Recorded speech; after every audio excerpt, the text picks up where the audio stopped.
For this video, I will be teaching you how to remove sound from video in Capcut. So first is go to your Capcut application, open your Capcut, tap on New Project. Select any video from your camera roll.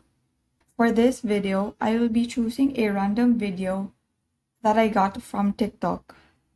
Tap on Add.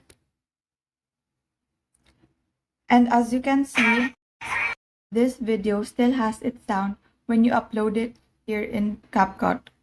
To remove its audio, so after uploading, click on the video, then find the volume icon on the menu,